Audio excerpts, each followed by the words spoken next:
श्लोक 14वा. देवद्विजगुरुप्राज्ञ पूजनं शौचमार्जवं ब्रह्मचर्यमहिंसा च शारीरं तप उच्यते. अर्थ: देव, ज्ञानोपासक, गुरुजन, विज्ञान, विद्वान यांचे पूजन, सुचिरभूतपणा म्हणजे पावित्र्य, सरळपणा, ब्रह्मचर्य व अहिंसा यास कायिक तप असे म्हणतात, असे भगवंत सांगत आहे. विवरण: सात्विक व्यक्ती त्रिविध तपाचे आचरण करते. यामध्ये शारीरिक, वाचिक आणि मानसिक अशा 3 तपांचा समावेश असतो. अशा तपाने आपले व्यक्तिमत्व शुद्ध व तेजस्वी होते. तप म्हणजे तापणे. जाणीवपूर्वक एखादा गुण प्रदीर्घ काल आचरून तो आपला स्वभाव बनवणे हे तप होय.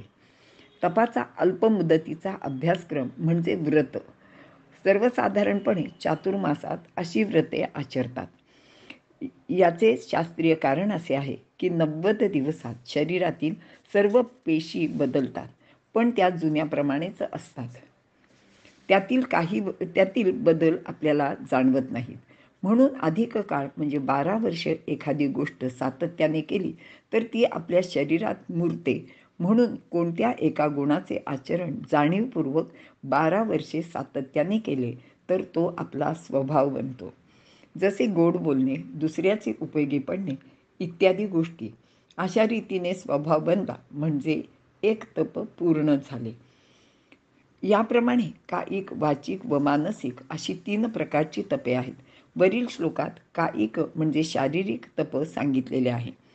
कायिक तपाला शिष्टाचार असे सुद्धा म्हणता येईल. देव म्हणजे मोठी अधिकारी व्यक्ती, जसे शिक्षक, आईवडील, न्यायाधीश यांचे समोर उभे राहणे, त्यांना वंदन करणे, वडीलधाऱ्या व्यक्तींचा आदर करणे ही सुद्धा देवपूजाच होऊ शकते. याशिवाय आपण नेहमी जी देवांची पूजा करतो ती नियमितपणे करणे, राष्ट्र, राष्ट्रीयता, राष्ट्रपुरुष यांचे सतत स्मरण ठेवणे, तसेच ज्ञानोपासक, विद्वान, गुरुजन, निस्वार्थी समाजसेवक यांना आदरपूर्वक वंदन करणे, त्यांचा सत्कार करणे. आपल्याकडे कुमारिका, बटू, मेहुण अशांना भोजनास बोलवण्याची पद्धत आहे. त्यांना फूल देणे, दक्षिणा देणे हे सुद्धा देवपूजनात येते. नमस्कार करण्याने माणसाचा अहंकार कमी होतो आणि आपल्याला माहिती आहे की वारकरी लोक एकमेकाला लहान मोठा म्हणजे वयाने लहान किंवा मोठा असा भेद करत नाहीत आणि हा सर्व भेद विसरून ते नमस्कार करतात. हे सर्व शारीरिक तप आहे. याशिवाय पावित्र्य, ब्रह्मचर्य, अहिंसा, आर्जव म्हणजे सरळपणा या गोष्टीसुद्धा शारीर तपातच येतात. पावित्र्य, शौच म्हणजे शरीराची स्वच्छता. माणसाने सुरेख, सुंदर व स्वच्छ असावे. आपण छान प्रसन्न दिसावे, परंतु यात नटवेपणा नको. नखरा म्हणजे जो खरा नाही तो नखरा. कारण समर्थ म्हणतात, वस्त्रे शृंगारे शरीर, चातुर्य शृंगारे अंतर, दोहोमध्ये कोण थोरो बरे पहा.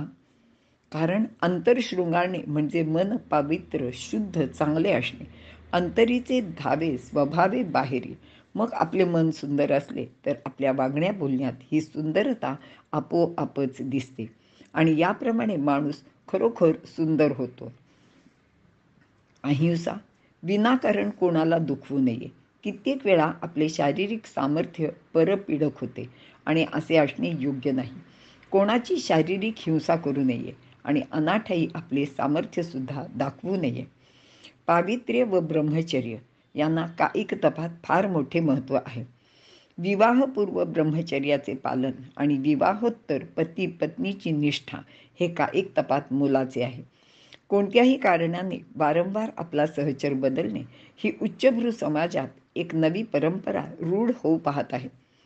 मात्र यात भौतिक सुखवाद व माणसाचे अधःपतन एकमेकाचे हातात घालून येतात.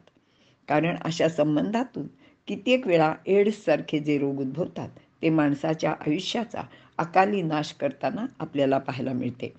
यासाठी प्रत्येकाने ब्रह्मचर्याचे उचित पालन करावे असे भगवंत सांगतो आहे आणि अशा प्रकारे सात्विक वृत्तीचा माणूस शारीरिक तप म्हणजे कायिक तप करतो असे भगवंत इथे अर्जुनाला सांगत आहेत.